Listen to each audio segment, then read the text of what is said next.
2 মাস থেকে ডাইন পায়ের দিকে ব্যথা যায় হাঁটলে। কতক্ষণ হাঁটলে? 5 মিনিট 5 মিনিট হাঁটলেই পায়ের ব্যথা শুরু হয়ে যায়। আপনি কতজন ডাক্তার দেখেছিলেন এ পর্যন্ত? বাংলাদেশে একজন দেখেছি, ওই জায়গায় দেখেছি দুইজন। এবং এখানে দেখেন এটা হাড়ের পেছনে একটা জায়গায় কালো যে স্পট, তার মানে এইটাই হলো ডিস্ক, এবং সেটা পুরোপুরি ডাইন পায়ের নার্ভটাকে ব্লক করে দিয়েছে। এবং এই ক্ষেত্রে কিন্তু অপারেশন লাগে। এই ক্ষেত্রে আবার এমন না যে ইনজেকশন দেবো, নো, ইনজেকশন দিয়ে লাভ নাই। প্ল্যানিং কিন্তু খারাপের দিকে গেল। আপনি যে জন্য আসছেন হয়তো ভাবছেন যে অপারেশন ছাড়া ভালো হবেন, কিন্তু সেটা যে হচ্ছে না।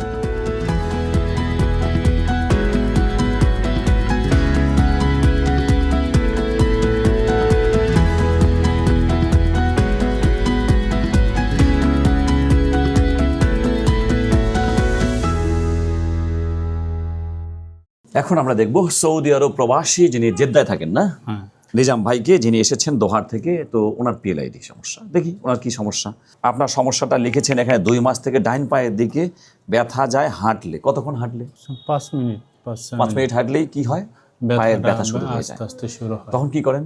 তখন একটু বসতে হয়, বসে 2-3 মিনিট বসে থাকলে আবার দাঁড়ালে আবার মনে করেন 10 মিনিট। সৌদি আরবে কি কাজ করেন উনি? এটা খুবই ইম্পর্টেন্ট। গাড়ির কাজ, পেইন্টিং।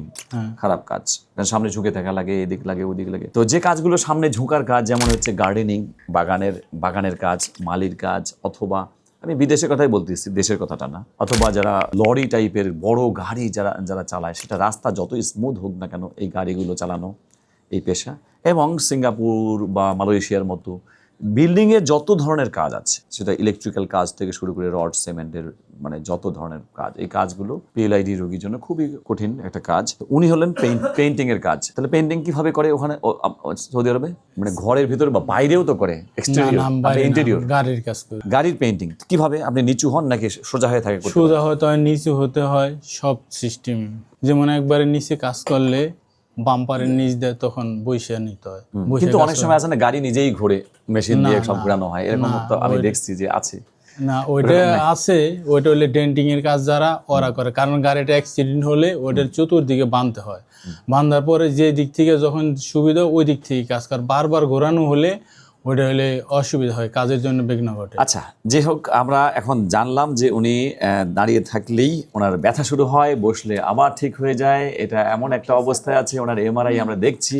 আপনার এমআরআই এখন দেখা শিখেছেন, দেখতে পারবেন নিজেই। তাহলে আপনি দেখছেন যে এই যে স্পাইনাল কর্ড, এগুলো তো এই ডিস্কটা পুরো চাপ দিয়ে আছে। এখানে কম চাপ, এখানে কম চাপ, এখানে চাপটা কেমন?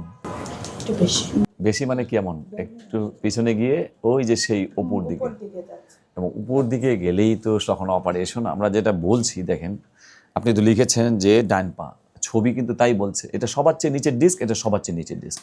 নিচের ডিস্কের এই যে বাম পায়ের নার্ভগুলো কি সুন্দর ঝকঝকে, আর এই যে ডিস্কটা এই ডাইন পায়ের দিকে ঝুলে আছে।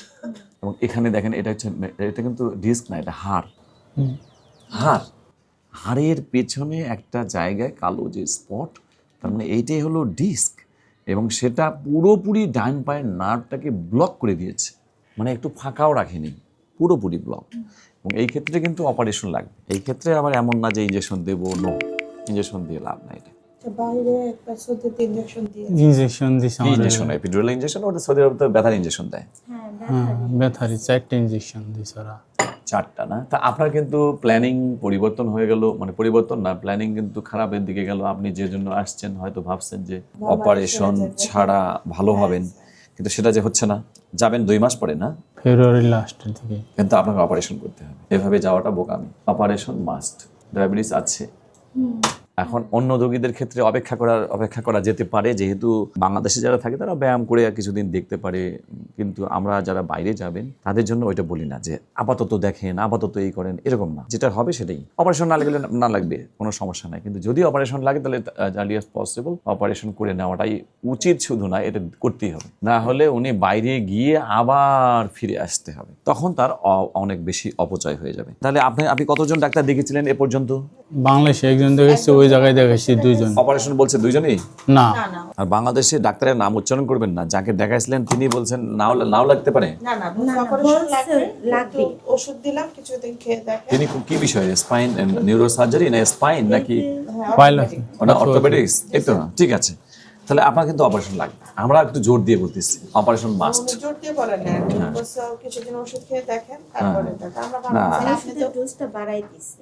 এই জায়গাটায় আমাদের ভুল হয়, কারণ হলো যে আমরা যখন একটা প্রবাসী, তার সময় তো নাই, অন্যদেরকে বলতে পারি অনেক কিছু, কিন্তু প্রবাসীকে একদম সুন্দর স্ট্রেট কথা বলতে হবে। ঠিক আছে, আপনার তাহলে কিন্তু অপারেশন লাগবে, সেভাবে প্রস্তুতি নিতে হবে। আপাতত আপাতত স্যার এই টেস্ট না আপাতত এই টেস্টগুলো করে আমাকে দেখান, এই দুটো এক্সরে আমার ডিসকাউন্ট লিখে দিলাম, গিয়ে টেস্ট করে আবার আসেন, বাকি আলাপ পরে হচ্ছে। কারণ কি, এক্সরে করে আমরা দেখবো যে তার হাড়ের লেভেল কেমন আছে, 5টা আছে না 6টা আছে না 4টা আছে, এটা 1 নম্বর। 2 নম্বর হচ্ছে হাড় সরে গেছে কিনা, নড়ে গেছে কিনা, ওটাও দেখবো। যদি হাড় সরে যাওয়া থাকে তাহলে কিন্তু অপারেশন রড স্ক্রু দিয়ে লাগে, নর্মাল অপারেশন তখন আর হবে না, সেই কারণে এক্সরে লাগে। এখন আমার মতে আপনি কিছুতেই বিদেশ যাবেন না এই অপারেশন না করে, কারণ আমি দেখেছি যেটা বোঝা গেছে যে খুবই সিরিয়াস। স্যার তাহলে এটা স্যার যদি আচ্ছা, এক্সরেগুলো করে নিয়ে আসেন। নিয়ে না, অপারেশন প্রস্তুতি না, এটা লাগবে, এটা এখনই লাগবে। প্রস্তুতির জন্য তো আরো কিছু টেস্ট আছে, তখন এগুলো এই একই টেস্ট তখনও লাগবে। আপাতত এই দুটো করে নেন। ওকে,